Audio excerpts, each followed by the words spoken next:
Сәлем балалар, дүниетану 3-ші сынып 2-ші сабақ. Тақырыбы ауа райы адамдарға қалай әсер етеді. Сен ауа райы мен климаттың жағдайлар адам өміріне қалай әсер ететінін анықтайсың. Қауіпті табиғат құбылыстар кезінде өзіңді өзің ұстау ережелерімен танысатын болады. Суреттерге қарайық балалар. Мына құбылыстар бізге таныс па? Иә, найзағай бізге таныс, иә? Күн жарқылдап, жаңбыр жауған кезде найзағайдың ойнағанын көреміз. Содан кейін су тасқыны және жер сілкінісі. Біздің елімізде әртүрлі апат, табиғат апаттары болып тұрады. Мысалы, мына жерде мінекей жер сілкінісі, жаңа өзіміз айтқандай.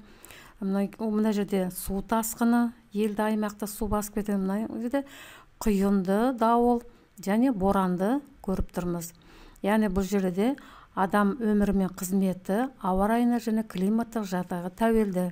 Кей жағдайда табиғаттағы катаклизмнен болатын апаттар да адам өміріне қауіп төндіреді. Және барлық жан-жануарлар, өсімдіктер болсын, бәріне де қауіп төндіретіні.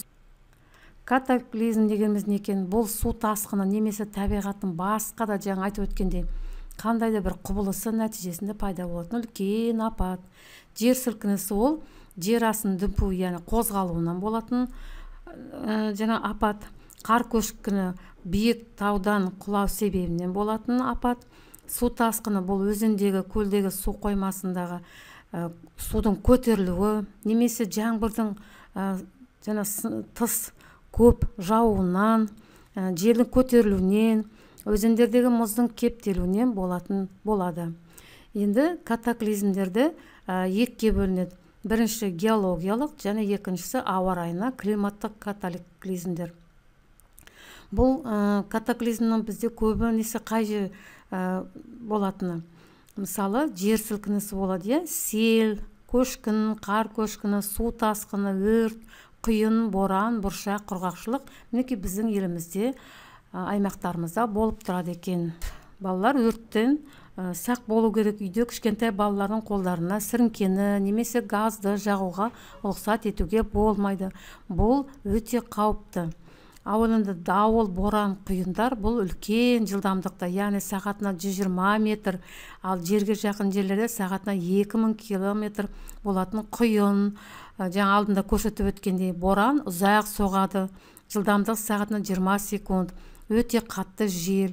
Құйын күн күркірегенде бұлтта пайда болып, төмен көбінде жердің бетіне дейін тарайтын диаметр ондаған жүздеген метр бұлт құбылысы екен. Мынау мінекей жаңағы өздеріміз бұршақтың жаууы, яғни оңтүстік жерлерде әсіресе қай жерде болмасын, өздерің бау-бақшаларын еккенде, егін еккенде осындай бұршақтар зиян келтіреді екен. Ал еккен жаңағы сонымен қатар егіп қойған егістіктерде мынандай құрғақшылық болса, жердің жарылуда болатын үлкен апаттың бірі. Сондықтан бұл жағдайда мынаны есіңе сақта.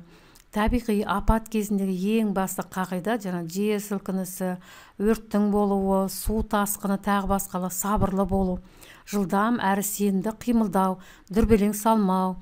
Табиғи апат кезінде үйде болсаң, тұрмыстық құралдарды электр желісінен ажыратып, газ бен су келетін крандарды жабу керек. Сақтық ережелеріне сай әрекет жасай білу керек балалар. Дегі ауа райын бақылау жаса, одан келетін қауіп қатердің қандай белгілері бар. Әркім ауылда тұрады, қалада тұрады. Сондықтан қала мен ауылда әртүрлі апаттар болып тұрады. Қалада көбінесе нөсердің жауы, қатты жаңбырдың жауы, боран мысалы. Ал ауылды жерлерде енді ол да боран болады, су тасқыны болады екен. Сондықтан осындай апаттардан жаңағы аман болу үшін әртүрлі өзіңнің сабырлықты сақтау керек екен. Енді дәптермен жұмыс дегенде, мына жерде ауа райын адамдар қалай әсер ететін туралы сөздерді тауып, құйын деген сөзді табылды. Содан кейінгі өрт деген сөздерді, өздерің нөсер деген сөздерді, сел сөздерді тауып бояңдар. Мына жерде геологиялық катаклизмде және табиғи климаттық катаклизм не жатады? Жер сілкінісі, ал табиғиға қатты дауыл, сел, жаңбыр деген болады. Мынау ережені еске сақтаңдар.